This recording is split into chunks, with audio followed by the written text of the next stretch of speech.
امریکی صدر کا ایران پر ایک اور حملے کا منصوبہ۔ امریکی اخبار نیو یارک ٹائمز کا دعویٰ۔ رپورٹ کے مطابق صدر ڈونلڈ ٹرمپ کو ایران کے خلاف کارروائی کے آپشنز پر بریفنگ دی گئی۔ ایرانی پارلیمنٹ کے اسپیکر نے دھمکی دی ہے کہ اگر امریکہ نے کوئی کارروائی کی تو اسرائیل اور خطے میں امریکی اڈے ایران کا ہدف ہوں گے۔ امریکہ اور ایران ایک بار پھر جنگ کے دہانے پر۔ صدر ٹرمپ نے ایران کے خلاف کارروائی پر غور شروع کر دیا۔ نیو یارک ٹائمز کے مطابق صدر ٹرمپ کو ایران میں کارروائی کے لیے آپشنز پر بریفنگ دی گئی۔ ایران کی جوابی کارروائی کے خدشے کے پیش نظر کوئی حتمی فیصلہ نہ ہو سکا۔ ایران نے امریکہ کو خبردار کیا، کوئی بھی کارروائی کی تو اسرائیل کو نشانہ بنائیں گے، خطے میں موجود امریکی اڈے بھی ہمارا ہدف ہوں گے۔ ایرانی پارلیمان بھی امریکہ مخالف نعروں سے گونج اٹھا۔ برطانوی میڈیا کے مطابق ایران پر ممکنہ امریکی حملے کے پیش نظر اسرائیلی حکومت نے سیکیورٹی ہائی الرٹ کرنے کا حکم دیا ہے۔ امریکی وزیر خارجہ مارکو روبیو نے بھی اسرائیلی وزیر اعظم کو فون کیا اور ایران کے خلاف ممکنہ کارروائی سمیت خطے کے امور پر بات چیت کی۔ کل شہنائیاں گونجیں، آج آہیں اور سسکیاں۔ اسلام آباد کے سیکٹر G7 میں شادی والے گھر میں گیس لیکیج سے دھماکہ، دلہا اور دلہن سمیت 8 افراد موت کی وادی میں چلے گئے، 11 زخمی ہوئے۔ دھماکے سے 3 مکان زمیں بوس ہوئے، اطراف کے کئی گھر بھی متاثر ہوئے ہیں۔ ابتدائی تحقیقات کے مطابق دھماکہ گیس لیکیج سے ہوا۔ فورینزک اور بم ڈسپوزل اسکواڈ نے شواہد اکٹھے کر لیے۔ صدر آصف علی زرداری، وزیر اعظم شہباز شریف اور وزیر داخلہ محسن نقوی کا جانی نقصان پر اظہار افسوس، مالی نقصان کا ہر ممکن ازالہ کرنے کی ہدایت کر دی۔ کل خوشیوں کی بارات، آج غموں کے ڈیرے۔ اسلام آباد کے سیکٹر G7 میں گیس لیکیج کے باعث شادی کا گھر ماتم کدہ بن گیا۔ آنکھوں میں خواب سجائے جو دلہن رات اس گھر میں آئی، آج موت کی وادی میں چلی گئی اور اس کی والدہ سمیت 8 زندگیوں کے چراغ بھی گل ہو گئے۔ بڑا زوردار دھماکہ تھا، پوری آبادی جو ہے ہماری اس میں سنائی دیا گیا، دھوئیں کے بادل جو تھے وہ اٹھ رہے تھے، لوگ جو تھے چلانا شروع ہو گئے بہت زور سے، جیسے بم، بڑا بم پھٹتا ہے۔ بس ہم تو آواز سن کے جلدی سے اٹھے، اپنے بچوں کو دیکھا، ان کو دیکھا، بہت دکھ لگا ہمیں۔ ایک بڑے دھماکے سے اٹھے ہیں، اپنے آپ کو سنبھالا ہے اور سنبھالنے کے بعد جب ہم موقع پر پہنچے ہیں، سب سے پہلے میں نے کال کی 15 پہ کال کی ہے 7:19 پہ۔ بڑھاس کی آواز آئی، جیسے میں نے کھڑکی کھولی ہے تو کھڑکی میں ہمارے یہاں پہ کچرا پڑا ہوتا ہے، تو وہ کچرا نا سڑک سے بھی یوں تھوڑا اچھلا ہے، تو تھوڑی دیر بعد ریکسی 15 کے آگے ہیں بہت سارے۔ امدادی ٹیموں کے مطابق دھماکہ گیس لیکیج سے ہوا۔ گھر میں ہوا کے اخراج کی جگہ نہ ہونے کے باعث نقصان زیادہ ہوا۔ شادی والے گھر کے ساتھ آس پاس کے 3 مکانات بھی مکمل تباہ ہو گئے۔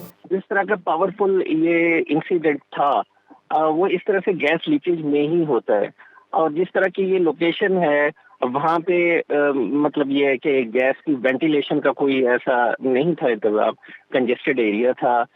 گیس جو ہے آہستہ آہستہ ایکومولیٹ ہوتی گئی رات کو، اور جب صبح کے ٹائم پہ دیا سلائی جلائی گئی تو اس سے جو ہے وہ ایک ایکسپلوژن ہوا۔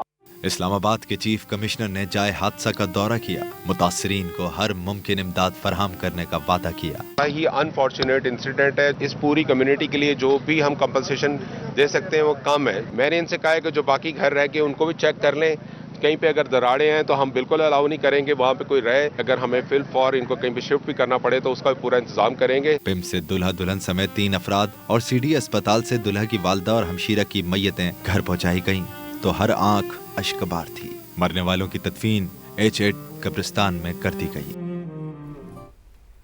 گیس لیکیج دھماکے میں مرنے والے 5 افراد کو H8 قبرستان میں سپرد خاک کر دیا گیا۔ دعائیہ تقریب میں ہر آنکھ اشکبار نظر آئی۔ نمائندہ سما شہزاد علی ہمیں مزید بتائیں گے۔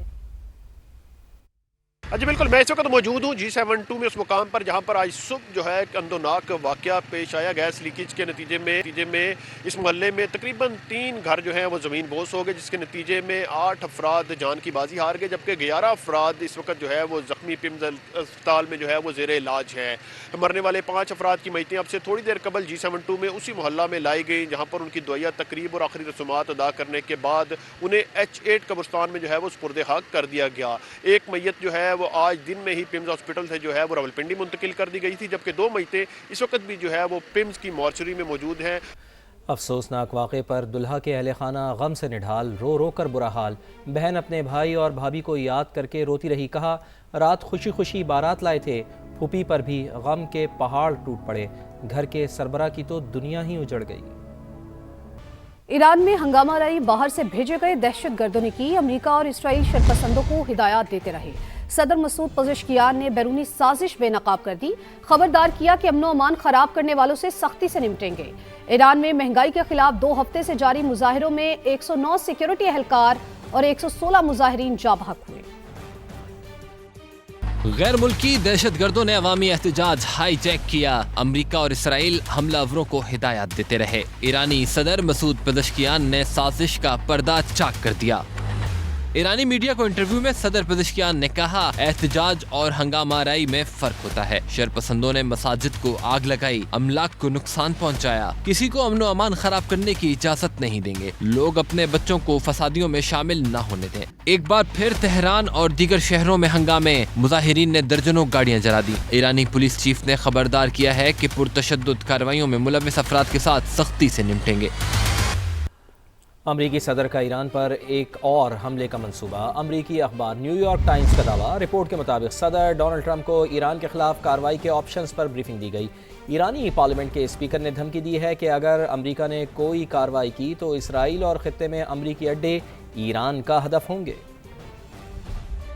امریکہ اور ایران ایک بار پھر جنگ کے دہانے پر، صدر ٹرمپ نے ایران کے خلاف کارروائی پر غور شروع کر دیا۔ نیو یارک ٹائمز کے مطابق صدر ٹرمپ کو ایران میں کارروائی کے لیے آپشنز پر بریفنگ دی گئی۔ ایران کی جوابی کارروائی کے خدشے کے پیش نظر کوئی حتمی فیصلہ نہ ہو سکا۔ ایران نے امریکہ کو خبردار کیا کوئی بھی کارروائی کی تو اسرائیل کو نشانہ بنائیں گے، خطے میں موجود امریکی اڈے بھی ہمارا ہدف ہوں گے۔ ایرانی پارلیمان بھی امریکہ مخالف نعروں سے گونج اٹھا۔ برطانوی میڈیا کے مطابق ایران پر ممکنہ امریکی حملے کے پیش نظر اسرائیلی حکومت نے سیکیورٹی ہائی الرٹ کرنے کا حکم دیا ہے۔ امریکی وزیر خارجہ مارکو روبیو نے بھی اسرائیلی وزیر اعظم کو فون کیا اور ایران کے خلاف ممکنہ کارروائی سمیت خطے کے امور پر بات چیت کی۔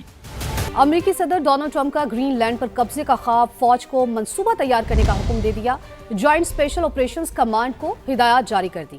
برطانوی میڈیا کے مطابق نکولس مادورو کو گرفتار کرنے کے بعد ٹرمپ کے قریبی مشیر حوصلہ پا چکے، وہ چاہتے ہیں کہ روس یا چین کے کسی اقدام سے پہلے ہی جزیرے پر تیزی سے قبضہ کیا جائے۔